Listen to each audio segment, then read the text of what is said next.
19h, merci de nous rejoindre sur Al24 News. Madame, monsieur, bonsoir à la une de l'actualité.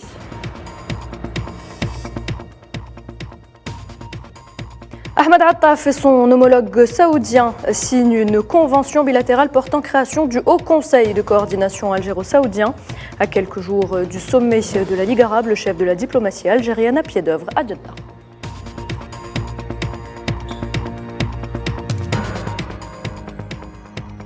Le bilan des victimes des affrontements au Soudan, revu à la hausse par le syndicat des médecins, 822 civils tués et plus de 3200 blessés.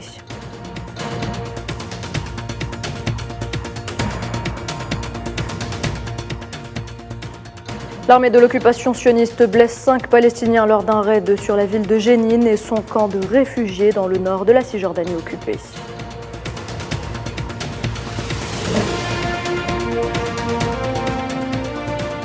Conflit en Ukraine, les combats s'intensifient sur la ligne de front. L'armée russe annonce avoir lourdement bombardé Kiev avec des missiles hypersoniques.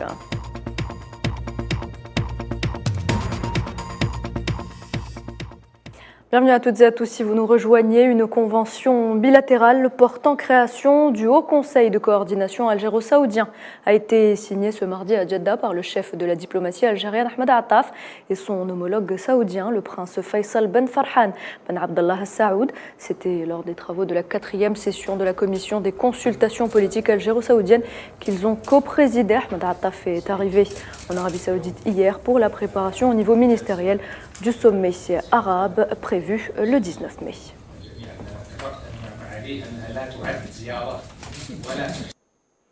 La société algérienne des hydrocarbures Sonatrach a signé ce mardi avec la société chinoise Wanhua Chemical un contrat à terme pour l'approvisionnement en GPL du complexe pétrochimique de cette société en Chine. Le contrat en question porte sur un approvisionnement régulier du marché asiatique en GPL algérien. Il s'agit là d'un tournant significatif pour les exportations algériennes qui permet également l'introduction de la référence algérienne de prix des GPL sur le plus grand marché régional au monde. Et on reste en Algérie où l'État réitère son engagement à accompagner les jeunes porteurs d'idées innovantes pour développer les startups et le monde des micro-entreprises. À l'occasion de la Journée nationale de l'étudiant, la radio algérienne a organisé ce mardi un colloque pour mettre en avant le rôle important joué par ces petites et moyennes entreprises visant à contribuer dans le développement de l'économie algérienne. Nous souhaitons que les étudiants ayant des idées innovantes pourront réaliser leurs projets sur le terrain en tant que start-up afin de contribuer au développement de l'économie nationale. J'espère que notre projet de fin d'études deviendra une start-up. Notre projet est dans l'industrie agroalimentaire. On produit des pâtes fraîches très riches en spiruline. Crise libyenne, le représentant spécial du secrétaire général des Nations Unies pour la Libye, Abdoulaye Bathily, et le Premier ministre libyen, Abdelhamid Dbeibah, ont discuté de la nécessité de parvenir à un cadre législatif pour des élections inclusives en Libye. C'est ce qu'a indiqué dans un tweet l'émissaire onusien. Et toujours dans la région et dans le cadre du blackout médiatique imposé par le régime de l'occupation marocaine sur la partie occupée du Sahara occidental, les autorités marocaines ont arbitrairement expulsé le chercheur et universitaire Roberto Canton, spécialiste dans le domaine de la transition énergétique en Afrique, notamment les énergies renouvelables, une expulsion qui intervient après sa rencontre avec certains militants sahraouis à l'Aïon occupée, notamment avec le défenseur des droits humains, membre du bureau exécutif de la Commission sahraoui contre l'occupation marocaine, Lahsan Dalil. Et puis l'actualité toujours marquée par la situation au Soudan, un mois après le déclenchement des affrontements entre l'armée et les paramilitaires. Le bilan des victimes civiles continue de grimper. Il a atteint les 822 morts et 3215 blessés. Ce conflit a provoqué une véritable crise humanitaire qui menace de déstabiliser la région, déplaçant plus de 700 000 personnes à l'intérieur du pays et forçant environ 200 000 autres à fuir vers les pays voisins.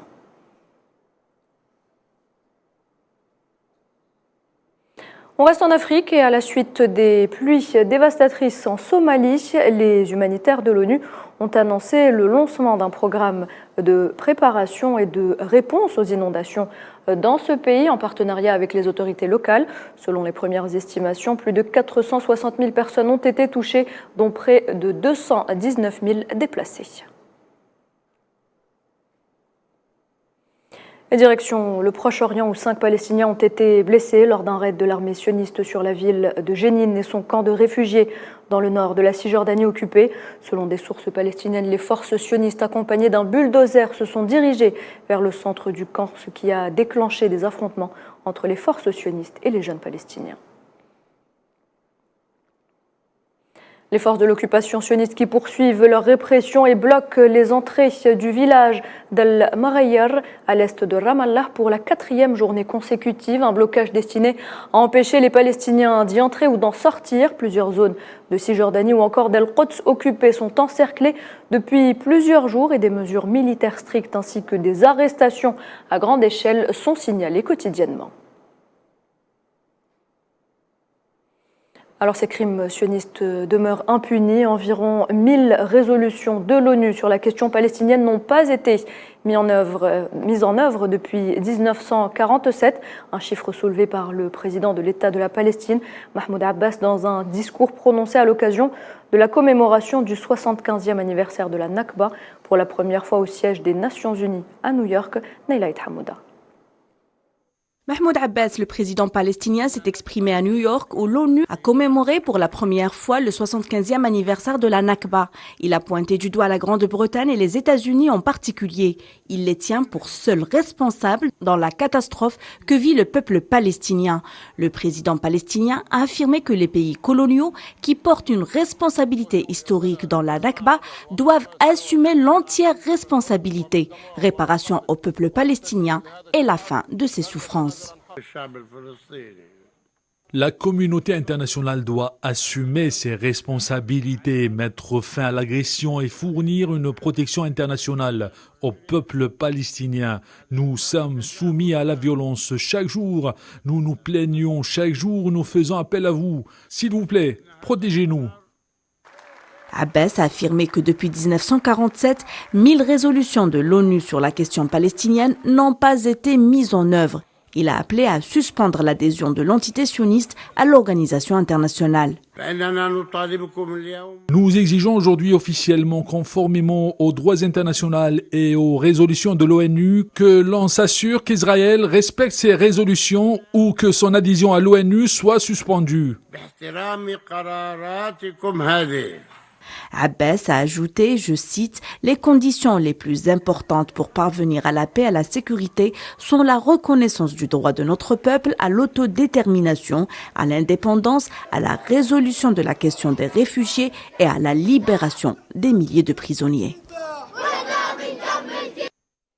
Et puis cette énième provocation de l'entité sioniste qui annonce le maintien pour ce jeudi de la marche des drapeaux. Elle traversera le quartier musulman de la vieille ville d'Al-Quds occupée et sera supervisée par quelques 2000 éléments des forces sionistes. Dans le reste de l'actualité, le conflit en Ukraine monte encore d'un cran. Alors que les combats intenses se poursuivent sur la ligne de front, l'armée russe a annoncé avoir lourdement bombardé Kiev avec des missiles hypersoniques. Pendant ce temps, un émissaire chinois est arrivé ce mardi à Kiev. Il est attendu prochainement à Varsovie dans la perspective d'arriver à une résolution du conflit. Les détails, Sofiane Barouti. Alors que les troupes russes tentent de poursuivre leur avancée dans le chaudron stratégique de Bakhmut et seraient en train de mener une offensive limitée dans la région de Donetsk, les forces armées ukrainiennes continuent pour leur part de mener une résistance acharnée et arborent une tentative de contre-offensive sur les flancs dans cette bataille au cœur des enjeux dans le Donbass. Un premier missile Storm Shadow fourni par les Britanniques à l'armée ukrainienne aurait été intercepté par les défenses russes alors que des médias russes annoncent la prise de Masyotovka sur la rive droite de la rivière Oskol dans la région de Kharkov. L'armée russe a annoncé une attaque de grande ampleur sur Kiev, menée via l'utilisation de missiles hypersoniques Kinjal. Les défenses ukrainiennes ont été enclenchées et Kiev a annoncé avoir intercepté plusieurs missiles Kinjal et avoir abattu plusieurs autres missiles, selon ce qu'a déclaré le ministre de la Défense ukrainien, Oleksiy Reznikov, qui a qualifié l'épisode d'attaque complexe. La défense russe affirme pour sa part avoir réussi à détruire la batterie de défense antiaérienne Patriot, qui ne serait pas capable d'abattre des missiles hypersoniques utilisés en grand nombre. Cette offensive russe sur Kiev est l'une des plus concentrées depuis le début du conflit. Elle aurait ciblé des points de concentration des troupes ukrainiennes ainsi que des dépôts de munitions. Ceci alors que l'émissaire chinois Li Hui, chargé de discuter du règlement de la situation en Ukraine, est à Kiev. Le représentant spécial des affaires eurasiatiques chinois, chargé du plan de paix pour l'Ukraine, devra se rendre dans plusieurs capitales européennes, à l'instar de Varsovie, Berlin ou Paris. Il se rendra également à Moscou pour tenter de trouver une issue politique au conflit de haute intensité ayant toujours cours sur le vieux continent. À ce propos, Budapest a exprimé son soutien au plan de paix porté par Pékin. Cette déclaration a été faite par le chef de la diplomatie hongroise en visite en Chine. Pendant que les combats ne cessent de s'intensifier sur la ligne de front, des questions restent posées sur la capacité des forces armées ukrainiennes à mener une contre-offensive de grande ampleur, conduisant à des gains concrets. À ce propos, l'OTAN a annoncé que Kiev ne sera pas invité officiellement au prochain sommet de l'Alliance, qui se tiendra à Vilnius, dans la région baltique. Jens Stoltenberg a affirmé qu'il était inutile de discuter de l'adhésion de l'Ukraine à l'OTAN tant que cette dernière n'aurait pas défait la Russie dans le conflit qui continue plus que jamais de secouer le vieux continent.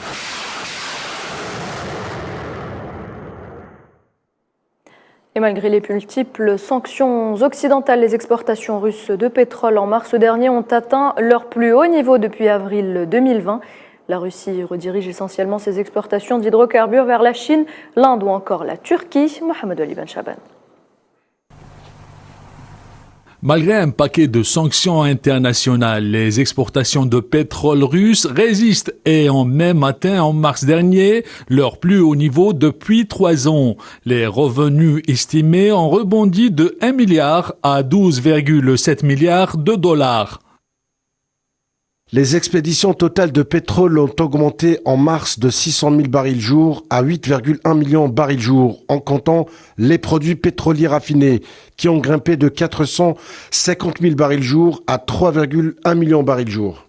Après les sanctions et embargos sur les achats de produits pétroliers russes, Moscou parvient à rediriger ses exportations d'hydrocarbures vers la Chine, l'Inde et la Turquie. La demande chinoise dépassant les attentes avec un record absolu de 16 millions de barils par jour. Pour le 8e mois consécutif, l'Inde devient premier client de la Russie avec une part de près de 38%. En Asie, la Russie trouve une échappatoire aux sanctions occidentales. Grâce à ses clients de longue date, les géants russes de l'énergie, à leur tête Gazprom, ont pu atténuer les effets des sanctions économiques tout azimut imposées à la Russie par l'Occident et les États-Unis. En Europe, l'économie italienne sévèrement touchée. L'inflation s'accélère avec un taux atteignant les 8,2% en avril dernier. La raison principale, la hausse des prix de l'énergie. L'Italie devient ainsi le pays avec le taux d'inflation le plus élevé de la zone euro. Neriman Zekar. La hausse des prix s'est accélérée en Italie en avril, passant à 8,2% sur un an, contre 7,6% en mars, selon des données définitives publiées par l'Institut national de la statistique. L'inflation, qui est remontée en raison d'une nouvelle accélération des tarifs de l'énergie, a cependant été revue légèrement à la baisse par l'Institut, qui l'avait estimée auparavant à 8,3%. Sur un mois, les prix à la consommation ont augmenté de 0,4% dans le pays. Ce regain de l'inflation après plusieurs mois de ralentissement est dû surtout à la hausse des prix des biens énergétiques non réglementés. Cette hausse n'a été que partiellement compensée par la baisse plus prononcée des prix des produits énergétiques réglementés.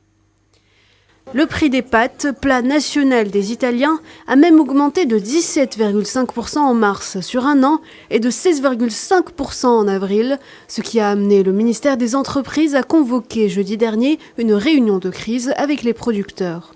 L'indice d'inflation calculé selon les normes harmonisées de l'Union européenne est supérieur au taux national, atteignant 8,7% en avril sur un an contre 8,1% en mars. L'inflation en Italie reste plus élevée que celle de la zone euro, qui est également repartie à la hausse en avril à 7%. Et pendant que le portefeuille des Italiens est sévèrement touché, la réforme en France, la réforme des retraites fait toujours autant de bruit. Les trois groupes politiques du camp présidentiel à l'Assemblée ont convenu ce mardi de recourir à l'argument de l'irrecevabilité financière d'un texte d'abrogation de la réforme des retraites au nom de la Constitution pour empêcher justement qu'il soit voté dans l'hémicycle le 8 juin prochain. Et toujours en France, dans le sud, cette fois-ci, la 76e édition du Festival de Cannes s'ouvre ce mardi avec la projection du film Jeanne du Barry de Maïwenn avec Johnny Depp. Un retour qui fait pourtant polémique puisque l'interprète de Jack Sparrow est accusé de violence conjugale.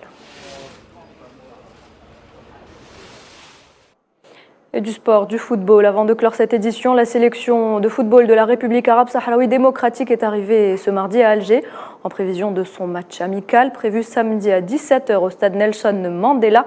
Ce sera face au Mouloudia Club d'Alger, un match qui entre dans le cadre de la célébration du 50e anniversaire de la création du Front Polisario, un gala sportif avec lequel l'Algérie réitère une nouvelle fois son soutien indéfectible à la cause des peuples colonisés, des peuples opprimés. Le Sahara occidental mène un combat à tous les niveaux, politique, diplomatique, culturel, mais aussi sportif, avec un seul et unique objectif, se libérer du joug colonial. Salah Faisal. L'avenir est une porte, le passé étant la clé. Le Front Polisario célèbre le 50e anniversaire du déclenchement de la lutte armée pour la libération et l'indépendance. Malgré la propagande de l'occupant marocain, le Front de libération Polisario finit toujours par exprimer la volonté de son peuple. L'autodétermination. Le combat des Sahraouis est mené sur tous les fronts afin de libérer la terre de leurs ancêtres. La lutte armée, le cheminement politique, mais aussi l'expression culturelle et les différents terrains diplomatiques, dont le sport est un champ incontournable. Au 50e anniversaire du Front Polisario, le représentant unique et légitime du peuple sahraoui, un marathon a été organisé à Toloso, en Espagne, marqué par la participation de la diaspora sahraoui et la communauté locale en soutien à la cause sahraoui. Un rendez-vous qui a permis de réaffirmer le soutien à une cause juste et informer le monde de la situation dans les territoires occupés et les crimes et violations des droits de l'homme par l'occupant marocain. Le 20 mai, lors d'un match de football, la voix des Sahraouis sera entendue. Au stade du père des révolutionnaires, Nelson Mandela. L'équipe du Sahara occidental jouera en amical le club historique, le modèle de résistance, le Mouloudia d'Alger. Les joueurs sahraouis porteront les couleurs de leur pays, représentant leur patrie et entendront leur hymne national. Je trouve ça très intéressant pour notre avenir, pour préparer notre futur. Au stade de Nelson Mandela, l'âme révolutionnaire de Madiba planera au sein de ce bijou architectural. Une fierté algérienne, parmi tant d'autres. Une autre histoire de la lutte du peuple de la dernière colonie s'écrira. La voix et le combat des Sahraouis, l'expression exacte d'une amère réalité. Un droit de prendre son destin en main qui tarde à se manifester. Et voilà, c'est la fin de cette édition. Merci de l'avoir suivi. L'information continue sur Al24 News. Bonne soirée.